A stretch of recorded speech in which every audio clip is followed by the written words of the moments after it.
Today we will be continuing with the endometrium, and we will see some effects of various drugs and hormones on the endometrium. Now, a lot of uh, hormones are given to ladies which uh, are given for therapeutic purposes or contraception or some uh, replacement during menopause for absent hormones, and all these hormones, they affect the endometrial pathology. And this is a very uh, important reason why sometimes the endometrial pathologies we see, they are very different from is expected, and it is very important that we take the proper history from the patient, that which medications is this patient undergoing, and after taking the proper history, it should be correlated with the endometrial picture.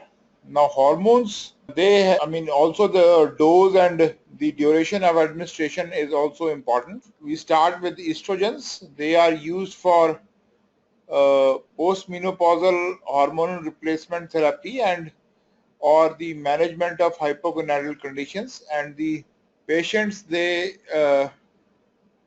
undergo when we give exogenous and estrogens which are unopposed by any progesterone, this can result in any one of the following non-secretory patterns, which could be proliferative or disordered proliferative endometrium, or hyperplastic endometrium, or lytic endometrium, that is an intermittent withdrawal and breakthrough bleeding, or it can turn neoplastic in some patients. So if we see here, there is marked the endometrium is there is proliferation of the endometrium, and the quite a stroma is also hyperplastic, and sometimes there is bleeding and it can go malignant as well. If you see here, there is the vacuoles are there at the bottom, but secretions have not started. The progesterones, they are used for the management of dysfunctional uterine bleeding or endometriosis or endometrial hyperplasia as an adjunct therapy to endometrial adenocarcinoma, or combined with estrogen for contraception and hormonal replacement therapy.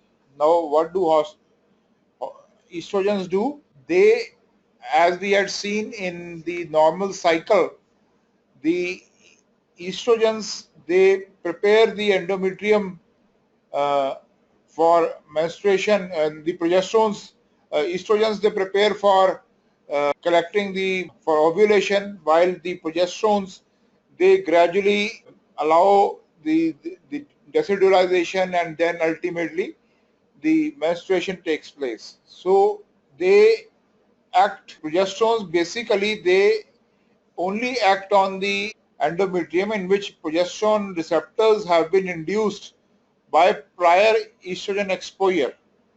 If there is no estrogen, then progesterones also have got no effect. And the effects of high dose are given in early progesteronic phase, and in this there is a little pseudo decellularization, or there is the secretions are very little, and there is no spiral artery differentiation. If given in the late progesteronic phase, small inactive glands, they set in, and the pseudo-decellularized stroma, and the arterial differentiation is very little, and the surrounding cuff around the capillaries is not formed.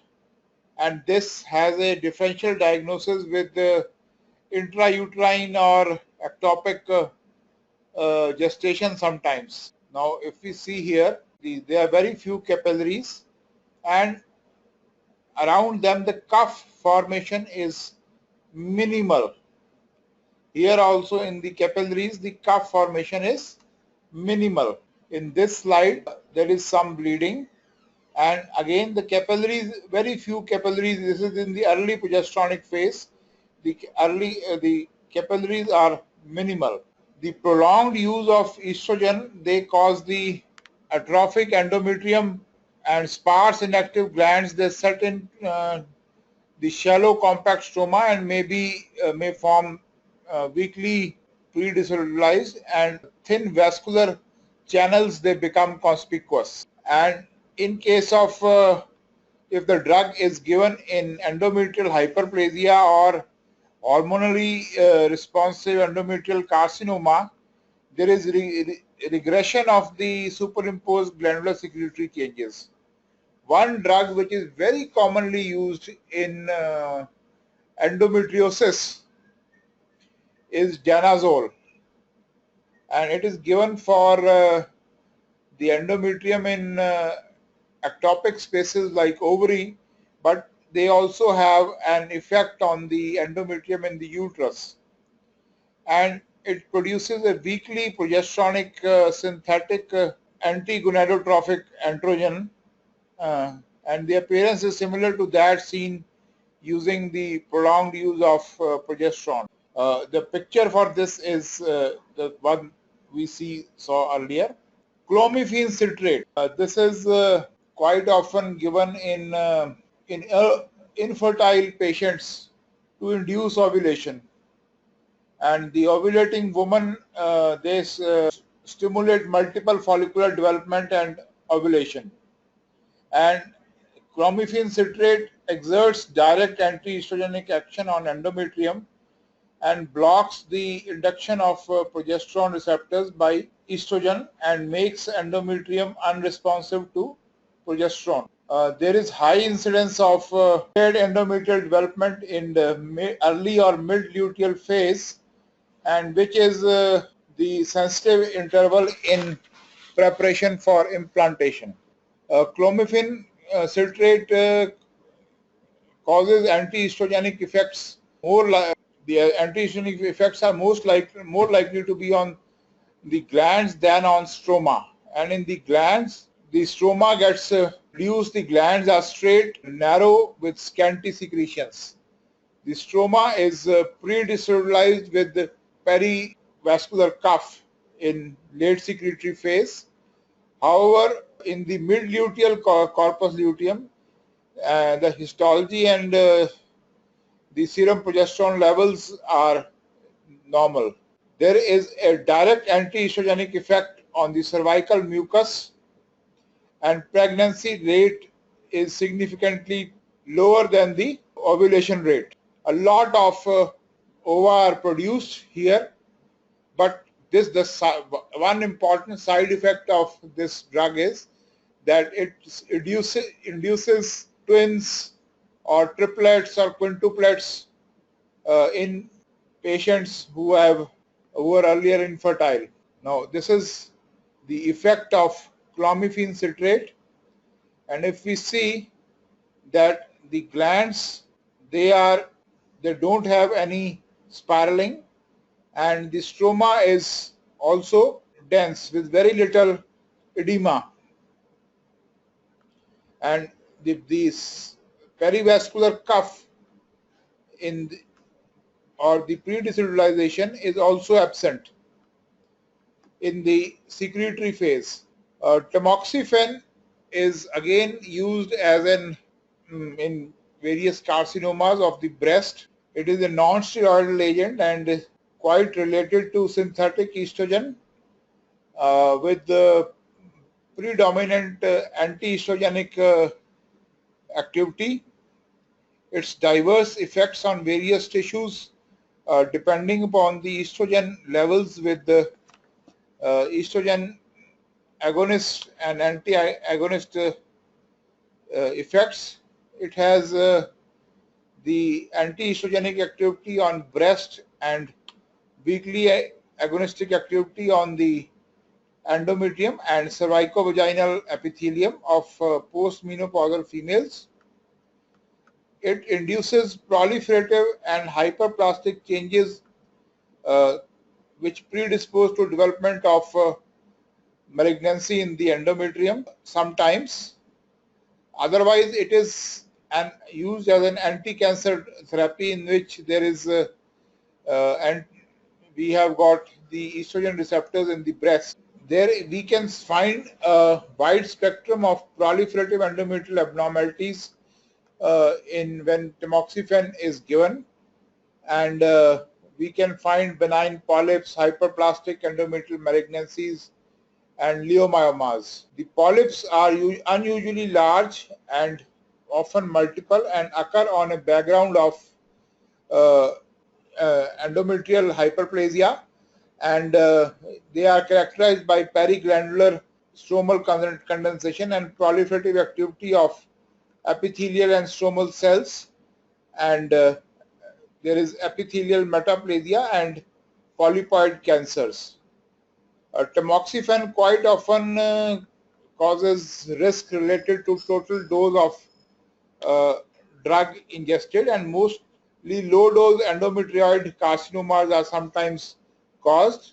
There could be papillary serous carcinomas or mucinous carcinomas, adenocarcinomas, and carcinosarcomas. This is the effect of tamoxifen, and if you can see, there is formation of carcinomas, and there is here we can see stroma has got very little cellularity, and the amount of glandular activity is also decreased. In this slide, there is development of endometrial hyperplasias, and there is formation of carcinomas as well.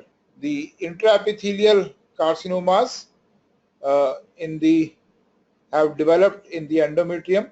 So a multiple spectrum is possible with tamoxifen. Now, oral contraceptives.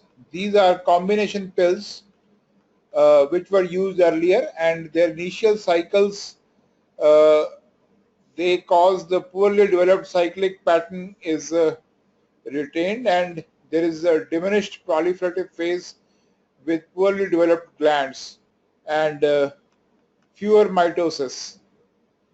There is a weak secretory phase with subnuclear vacuolations and very little, there is a pseudodecidual change.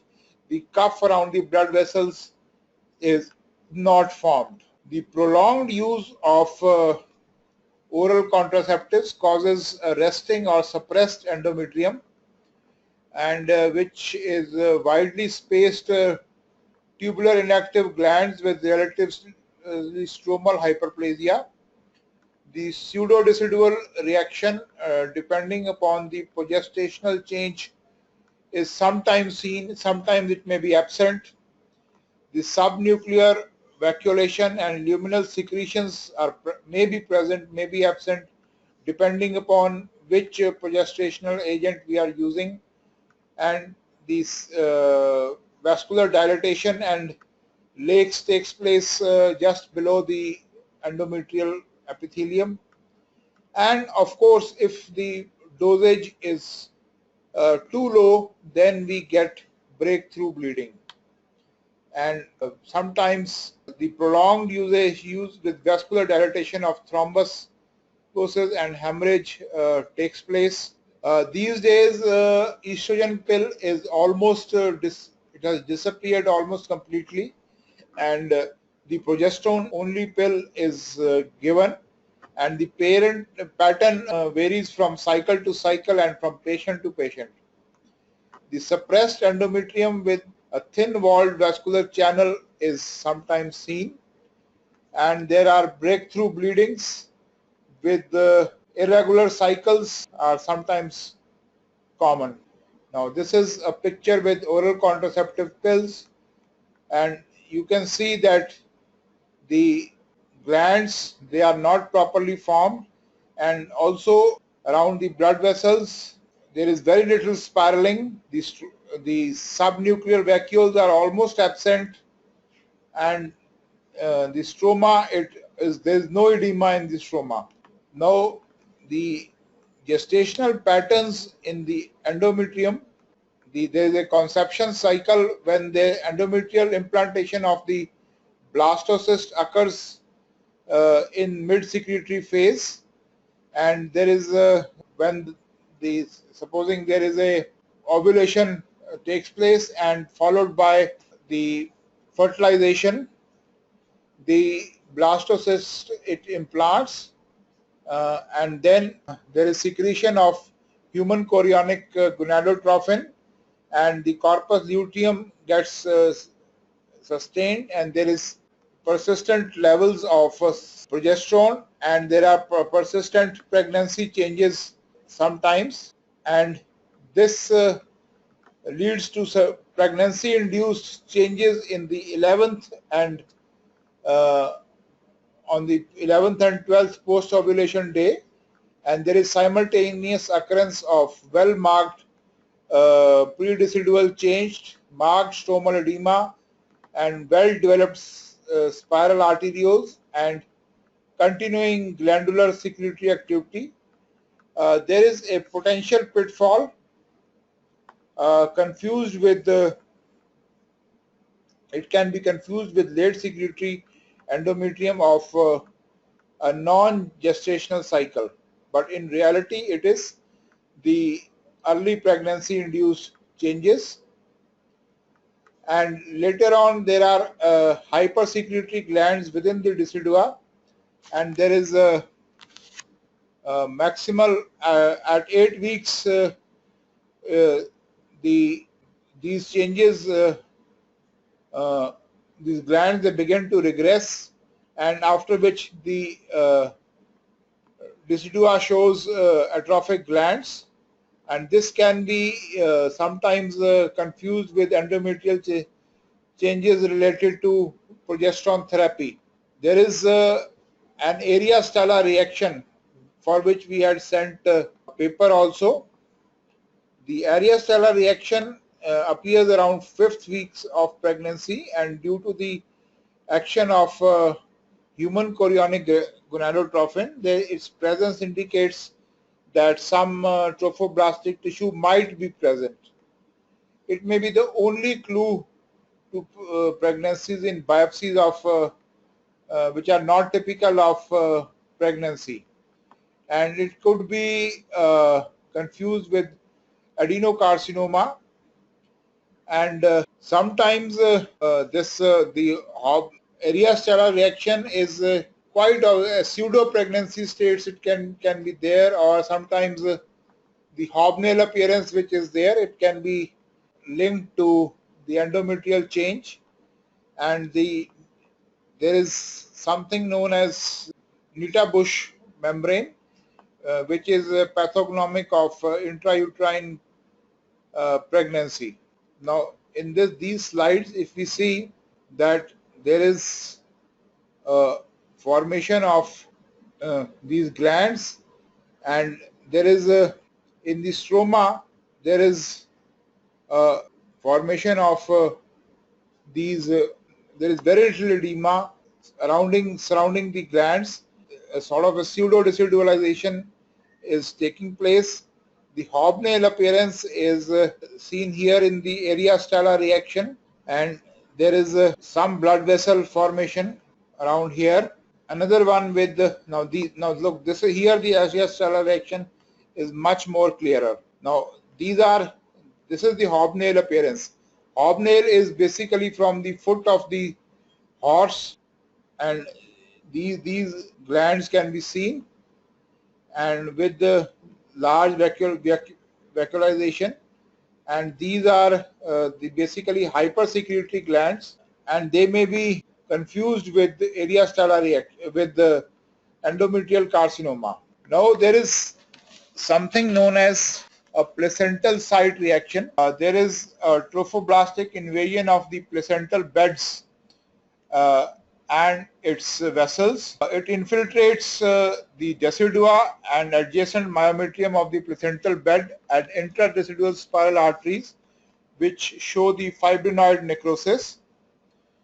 And placental site reaction is an absolute indicator of intrauterine pregnancy.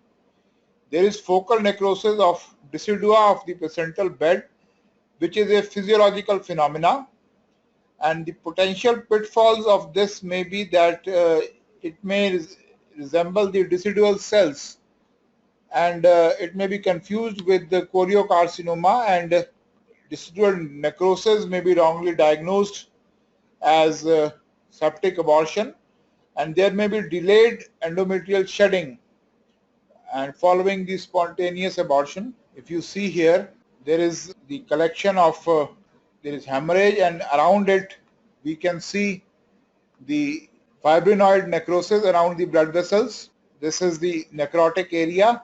Another slide, there are blood vessels surrounded by fibrinoid necrosis, and there is a placental site reaction which may sometimes look like a malignancy. Another one with there is spiraling of glands and the placental site reaction. Multiple blood vessels are there. And now in case of ectopic pregnancies, the endometrial biopsy is sometimes done, and the appearance of the endometrial biopsy is suggestive and never diagnostic of the ectopic pregnancy. The pregnancy could be in the fallopian tube or around the ovary, and there could be a live fetus at the time of biopsy with the clean decidua, hypersecretory glands, and focal area stellar reaction and absence of villi. The fetus could be dead at the time of biopsy, and decidual shedding may takes place, and the decidual cast or disintegrated decidua may be seen. There is which may be replaced by shedding and proliferating endometrium and irregular shedding. This could look like an intrauterine gestation, or sometimes only the decidua vera is present. Now this is a decidual cast which is sometimes seen in which comes out of the uterus. A very, I mean, for especially in case of missed abortions, sometimes it collects inside the uterus and remains there and suddenly comes out. And this is how the endometrium looks, and there is a dense stroma. If there is an intrauterine gestation, we can sometimes see the fetal parts, placental tissues, placental site reactions, and the characteristics of pregnancy, that is the hypersecretory glands, area stellar reaction, and medial muscular hyperplasia of spiral arterioles can be seen. The findings are not limited to pregnancy, and the stromal decidualization and decidual necrosis is sometimes seen.